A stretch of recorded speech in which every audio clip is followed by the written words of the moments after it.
এই পৃথিবীতে সবাই আমরা সুখী হতে চাই। এই পৃথিবীতে এমন কাউকে পাওয়া যাবে না যে সুখী হতে চায় না।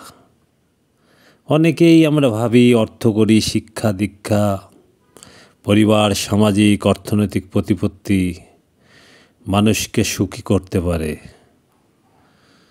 আসলেই কি তাই? এগুলোই কি মানুষকে সুখী করে? আমার মনে হয় না। শুধু এইগুলোর দ্বারা সুখী হওয়া সম্ভব নয়। সুখী হতে গেলে আমাদের চাহিদার সীমাবদ্ধতা রাখতে হবে। সুখ প্রাপ্তির জন্য কোনো শর্টকাট, কোনো রাস্তা নেই। পৃথিবীতে সবচেয়ে সুখী মানুষরাও দিনের 24 ঘন্টা সুখী হয় না বা থাকেন না। 24 ঘন্টা সুখী থাকে না দিনের। কোনো কোনো সময় দুঃখ আসতেই পারে। সুখী মানুষের জীবনে হতাশা ও দুঃখ কষ্ট আসে। তবে পার্থক্য হলো কি জানেন?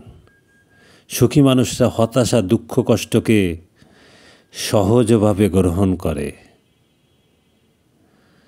সুখী মানুষ আর দুঃখী মানুষের মধ্যে পার্থক্য এটাই যে যতই হতাশা, দুঃখ কষ্ট আসুক, কিন্তু সুখী মানুষেরা এই দুঃখ কষ্টকে অনেক সহজভাবে গ্রহণ করে। কিন্তু যারা দুঃখী মানুষ, অন্যরা কিন্তু এইভাবে গ্রহণ করতে পারে না। আমাদের শরীর শুধু রক্ত মাংসে গড়া কোনো জড়বস্তু নয়। আমাদের আত্মা আছে, আমাদের মন আছে, যা কিন্তু শরীরের অবিচ্ছেদ্য অংশ। আবেগ অনুভূতি আমাদের শরীরের উপর প্রচণ্ড প্রভাব ফেলে থাকে সবসময়।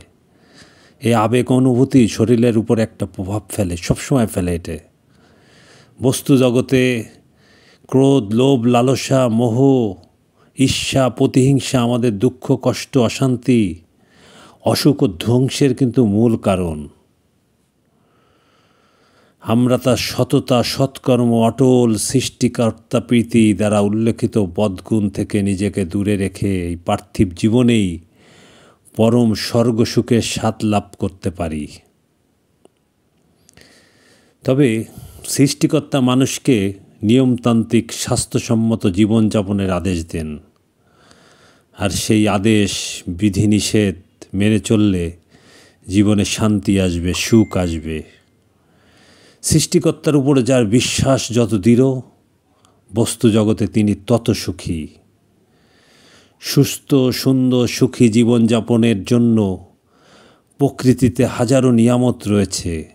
সৃষ্টিকর্তার প্রতি যার যত বিশ্বাস, সেই তত খুশি, সেই সুখী। এজন্য সৃষ্টিকর্তার উপরে বেশি বেশি বিশ্বাস স্থাপন করতে হবে আমাদের।